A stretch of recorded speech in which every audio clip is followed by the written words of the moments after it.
मित्रों, जय हिंद। एक भूतपूर्व फौजी हूं। अन्य सैनिकों की तरह और अन्य लोगों की तरह मैं भी देश प्रेमी और निष्ठावान रहा हूं, वफादार और ईमानदार रहा हूं। देश के कोने कोने में सेवा करने के बाद अब अपनी जन्मभूमि बेगूसराय में रहने आया हूं। आप मुझे अपना कुछ मिनट का समय दीजिए। मैं आपको वोट की चोट समझाना चाहता हूं ताकि बेगूसराय का सही विकास हो सके। बिहार में जब विकास की गति कम थी, पूरे भारत में जब विकास की गति कम थी, बेगूसराय में स्ट्रॉन्ग लीडरशिप ने यहां पर अनेकों चीज लाया था। 64 में रिफाइनरी आ गया था, 62 में थर्मल पावर स्टेशन बनकर चालू हो गया था, 61 में फर्टिलाइजर कॉर्पोरेशन ऑफ इंडिया बन गया था। श्री कृष्ण बाबू के सौजन्य से यहां पर 200 से अधिक एमएसएमईज काम कर रहे थे। तमाम तरह के साधन आ गए थे। और पिछले 20 साल में जबकि यह दावा किया जा रहा है कि देश में और राज्य में विकास की गति आधुनिकता में घुसी है और काफी तेज हुई है, तब हमारे यहां पर बेगूसराय में इंफ्रास्ट्रक्चर का डेवलपमेंट क्यों नहीं हो रहा है? क्यों वो धीमी है? क्यों वो जीरो है? अगर आप सड़क की बात करें तो पटना से पूर्णिया तक का नेशनल हाईवे नहीं बन पाया।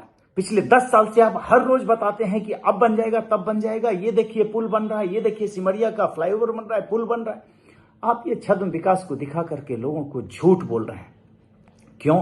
क्योंकि इंफ्रास्ट्रक्चर डेवलपमेंट की आपकी योग्यता ही नहीं है। अगर स्वास्थ्य की बात करें, एम्स से लेकर के तमाम तरह के जितने भी हॉस्पिटल्स हो सकते हैं, क्या कोई भी बेगूसराय में लाया जा सका? शिक्षा के अन्य टेक्निकल कॉलेज की बात करें, मेडिकल कॉलेज की बात करें, हायर कॉलेज की बात करें, यूनिवर्सिटीज की बात करें, या फिर मिडिल या प्राइमरी एजुकेशन से जुड़े हुए किसी भी संस्थाओं की बात करें, क्या आपके प्रयास कहीं भी सकारात्मक दिखे हैं? क्या ये उलाव के हवाई अड्डे को जो आपके लोग झूठ बोल रहे थे, कुछ किया जा सका है? नहीं किया जा सका है। इसकी क्या वजह है? इसकी वजह है आपका अहंकार, आपकी अयोग्यता, और आप जो राजनीतिक संरक्षण प्राप्त दलालों के बीच में घिरे हुए हैं, वो आपको अहंकारी और अयोग्य बनाता है। भूतपूर्व सैनिकों ने वर्तमान सांसद को जिताने में एड़ी चूटी लगा दिया था, गांव-गांव जाकर पसीना बहाया। सबसे पहले एक एक व्यक्ति ने उनके लिए जान लगा दिया।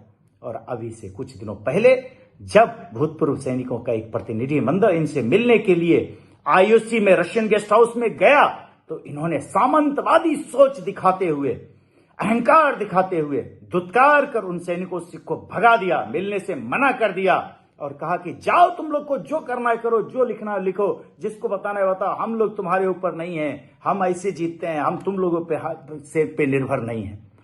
जनता के लिए ऐसा अहंकार, ऐसा घमंड क्यों? आखिर दोस्तों, क्या इसकी सजा मिलनी चाहिए कि नहीं मिलनी चाहिए? क्या कोई जनप्रतिनिधि इतना अहंकारी हो सकता है? क्या जनता जो कि जनार्दन है उसको ऐसे दुत्कार सकता है? ऐसा हो रहा है। और इस क्रांति की धरती बेगूसराय में इतना दम है कि अनेकों मिसालें लिखी गई हैं। कुछ हो या ना हो, यहां पर इस बार क्रांति की ऐसी बिगुल बजनी चाहिए जिसकी आवाज दिल्ली के तख्त तक सुनाई दे। दोस्तों, मैं तमाम लोगों से अपील करना चाहता हूं, प्रार्थना करना चाहता हूं, चाहे वो महिला हो, चाहे वो माताएं हों, बहनें हों, पुरुष हों, चाहे वो वृद्ध हों, युवा हों, चाहे वो किसी वर्ग के हों, चाहे वो मजदूर वर्ग के हों, चाहे वो किसान वर्ग के हों, चाहे वो मेसन हो, प्लम्बर हो, कारपेंटर हो, खेत में काम करने वाले श्रमिक हों, किसी भी वर्ग के लोग हों, शिक्षक हों, कर्मचारी हों, इंजीनियर हों, डॉक्टर हों, पढ़े लिखे से लेकर के कम पढ़े लिखे तक कामगार हों, आप सबों से मेरी विनम्र प्रार्थना है कि वोट की चोट, सांसद जो अहंकारी हो चुके हैं, वोट की चोट उनको हराया जाना चाहिए।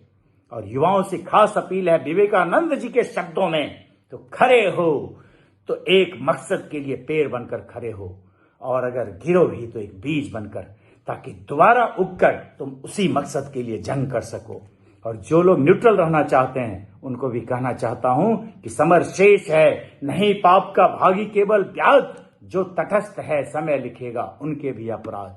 दोस्तों, मेरी बात पर जरूर गौर कीजिएगा। जय हिंद।